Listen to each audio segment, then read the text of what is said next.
ভাতিজা, তুই আমার সবচেয়ে বড় শত্রু। আজকে তোকে মেরে সব সম্পত্তি আমার নামে করে নেব।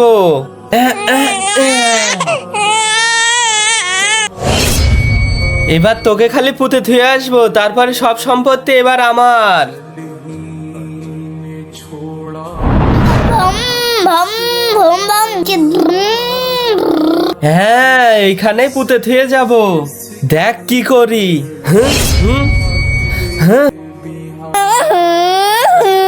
আজকে তোকে এখানে পুঁতে ধুয়ে যাব, কেউ বাঁচাতে পারবে না। যা গর্তে। না। এই পাগল, জ্বালাবি না, নাই কিন্তু তোকেও পুঁতে ধুয়ে যাব। মা, যাচ্ছি যাচ্ছি। হা হা হা হা হা। এইবার সব সম্পত্তি আমার। হ্যাঁ, আরে আমার ছেলে কই? আমার ছেলে কোথায় গেল? কোথায় পাবো আমার ছেলে? কোথায় গেল? আমি এখন কোথায় খুঁজবো? এখানে তো নেই। ছেলে কোথায় গেল? আমার ছেলে কোথায় গেল? আরে আনন্দ হচ্ছে, আগে নামাজটা পড়ে আসি, তারপরে ছেলে খুঁজবো।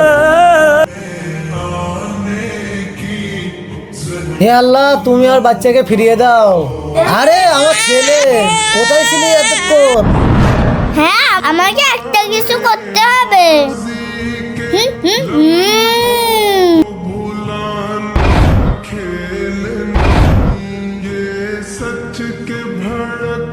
আলহামদুলিল্লাহ,